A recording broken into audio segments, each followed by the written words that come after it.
The lunatic is back. Jon Moxley returns and confronts Bron Breakker on WWE SmackDown. I am absolutely shaking with a combination of excitement and pure rage right now, and if you're not feeling the exact same mix of emotions after what we just witnessed on SmackDown, then you clearly don't understand the magnitude of what WWE just pulled off and simultaneously how they're already positioning themselves to ruin it. Jon Moxley, the lunatic fringe, the man who left WWE in 2019 because he was creatively suffocated and miserable, who became the face of AEW and one of the biggest stars in all of professional wrestling, who swore he'd never return to the corporate machine that tried to destroy his passion for this business, just showed up unannounced on Friday Night SmackDown and got in Bron Breakker's face in a confrontation that has the potential to be legendary if WWE doesn't screw it up. But here's what's going to make you want to punch a hole through your screen: this isn't a long-term signing, this isn't Moxley coming home, and this isn't what either Moxley or Breakker actually wanted for their characters. This is a short-term deal negotiated in desperation by WWE after their Netflix debut numbers disappointed executives, a deal where Moxley demanded and received more creative control than almost any other performer on the roster. And when I reveal what Moxley's actual contract says he can and cannot be asked to do, why Bron Breakker found out about this confrontation only hours before it happened,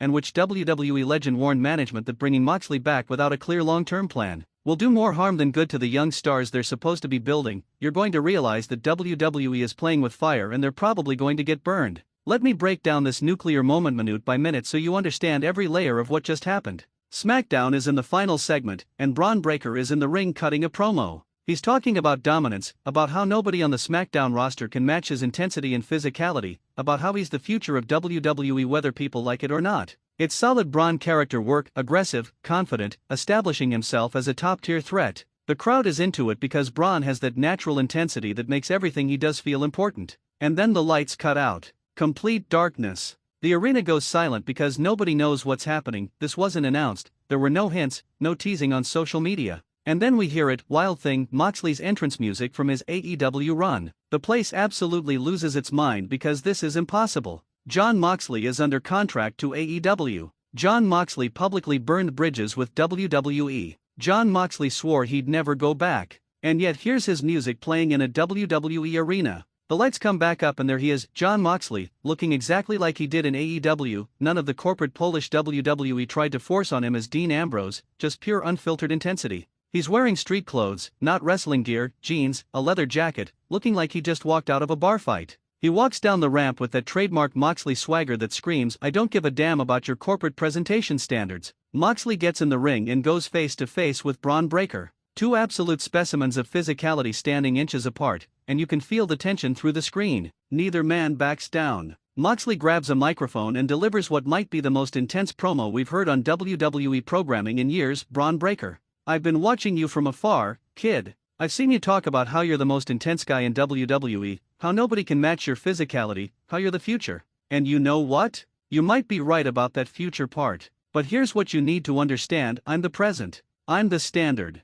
I'm what real intensity looks like. And if you think you're ready for this level, if you think you can hang with a lunatic who's done things in this business that would make your head spin, then step up and prove it." Bron, to his absolute credit, doesn't back down. He gets in Moxley's face and fires back, "I don't care what you did in some other company. I don't care what your reputation is. This is my ring, this is my show, and you just made the biggest mistake of your comeback by getting in my face." The two men are about to come to blows when security and officials rush the ring to separate them. The show ends with this massive cliffhanger: Jon Moxley is in WWE, he's targeting Bron Breakker, and we have no idea what happens next. Here's my first question and I need immediate reactions: are you excited about Jon Moxley returning to WWE to face Bron Breakker, or are you worried that this is going to hurt Bron's development? Give me your honest gut feeling in the comments. Let's start with the most obvious question: how is Jon Moxley even in WWE right now? He's under contract to AEW. He's been the face of that company. So what the hell is happening? According to sources with direct knowledge of the negotiations, Moxley's AEW contract has a clause that allows him to take outside bookings under specific circumstances. Tony Khan, whether out of respect for Moxley or because he had no choice contractually,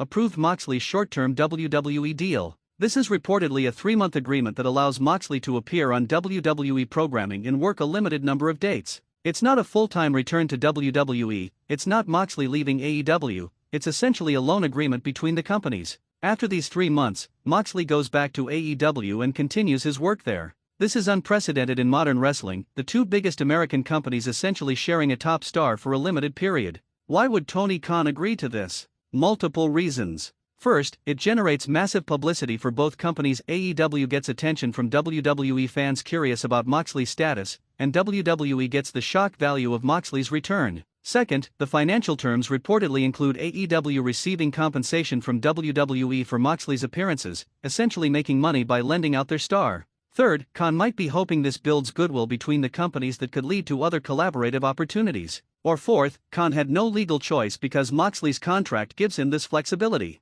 Regardless of the reasoning, the result is the same. Jon Moxley is working for WWE while still under AEW contract, which is absolutely wild and has never happened at this level before. Contract logistics question: do you think this WWE/AEW loan deal for Moxley is good for wrestling because it shows companies can cooperate, or bad because it blurs the lines between competitors? What are the implications? Now let's talk about why WWE was desperate enough to make this unprecedented deal happen. According to multiple reports, WWE's Netflix debut numbers were disappointing to executives. While Raw's move to Netflix was successful by many metrics, the actual viewership numbers and subscriber engagement weren't at the levels Netflix and WWE had projected. This created panic in WWE management because the Netflix deal is the foundation of their entire business strategy moving forward. WWE needed something big to generate buzz and get people talking about their programming again. They needed a holy shit moment that would trend on social media and potentially bring lapsed fans back to check out the product. And someone, possibly Triple H, possibly someone above him, had the idea: what if we could get Jon Moxley back, even if just temporarily? Moxley is one of the biggest stars in wrestling, his return would be massive news, and pairing him with Bron Breakker creates an instant dream match that people would pay to see. So WWE approached Moxley through back channels and made an offer. According to sources, the money was substantial. We're talking about a per appearance fee that's higher than what most full-time WWE roster members make in months. But more importantly, WWE agreed to give Moxley almost complete creative control over his character and programs during this 3-month period. Moxley could be himself, not the sanitized Dean Ambrose character WWE had tried to force him into. He could cut unscripted promos. He could work the style he wants. He had approval over opponents and finishes. That creative control was apparently the deal breaker for Moxley. He wouldn't have come back for any amount of money if WWE was going to try to control and micromanage him like they did before. But with the guarantee that he could be authentic Moxley, he was willing to do a short-term run, make a lot of money, and then go back to AEW without having compromised his artistic integrity. Negotiation priorities question: was Moxley right to demand creative control as a condition of returning, or should he have trusted WWE's current creative regime? What matters more, money or creative freedom? Let's discuss Bron Breakker and why this confrontation is simultaneously the biggest opportunity and biggest threat to his development. On the positive side, being positioned across from Jon Moxley immediately elevates Bron. Moxley is a made star with credibility worldwide. Having Moxley specifically target Bron sends a message that Bron is important enough to attract the attention of a returning legend. If Bron holds his own against Moxley or even beats him, that's a career-making moment that establishes Bron as a legitimate top-tier star. But here's the negative side, and this is where I get worried. Bron Breakker is still developing. He's talented, he's got presence, he's got the look, but he's still finding his voice, still establishing his character, still building the experience and credibility that makes someone a true main eventer. He needs to be built carefully with opponents who can make him look good while he continues to improve. Jon Moxley is not a building opponent. Moxley is a veteran who works a specific hard-hitting style and has very particular ideas about how matches should be structured. If the Moxley/Breakker match happens and Bron isn't ready for that level, it could expose his weaknesses rather than showcasing his strengths.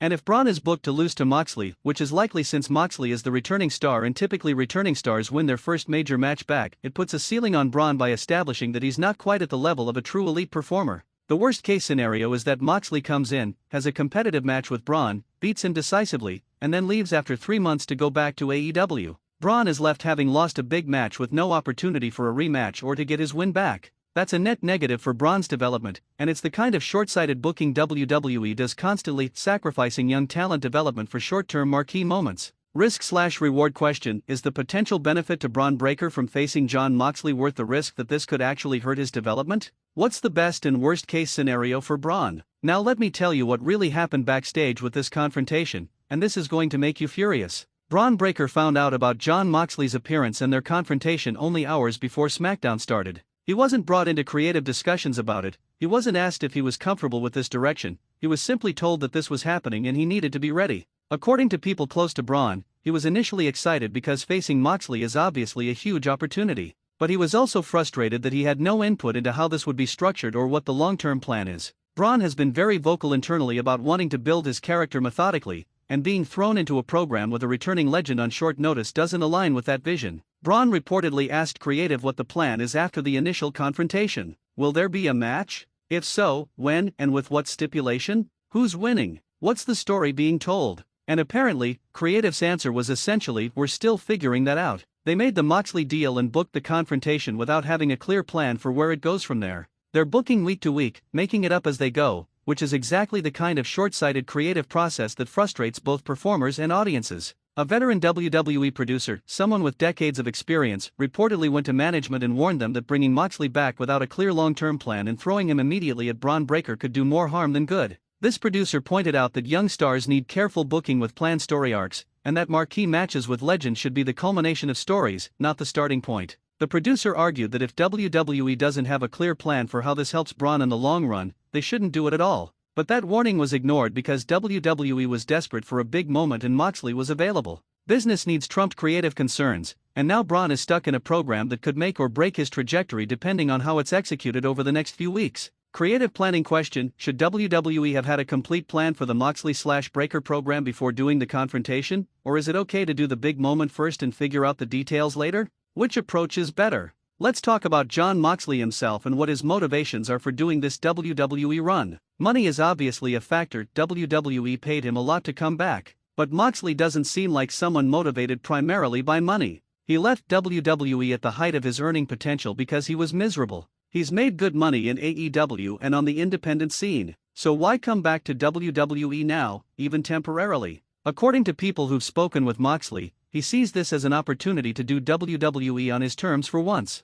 He has creative control, he can be himself, he can work with younger talent like Bron and potentially help their development. Moxley genuinely loves wrestling and loves helping younger performers, and if he can do that while making great money and not having to compromise his artistic vision, that's appealing to him. There's also an element of proving a point. Moxley left WWE saying they were creatively stifling and didn't understand how to use him properly. Coming back and being successful on his own terms, showing that authentic Moxley is more compelling than corporate Dean Ambrose, validates everything he said when he left. It's a vindication of his decision to walk away and a demonstration that he was right about what works for his character. But there's danger here too. If this 3-month run goes badly, if the matches aren't good, if the creative direction becomes frustrating, it could tarnish Moxley's reputation and make his WWE departure look less justified in retrospect. Moxley is taking a risk by coming back, even temporarily, because he's putting his credibility on the line. Moxley's motivation question: do you think Jon Moxley's primary reason for returning to WWE is A. money, B. creative freedom to do it his way, C. helping young talent, or D. proving he was right to leave in the first place?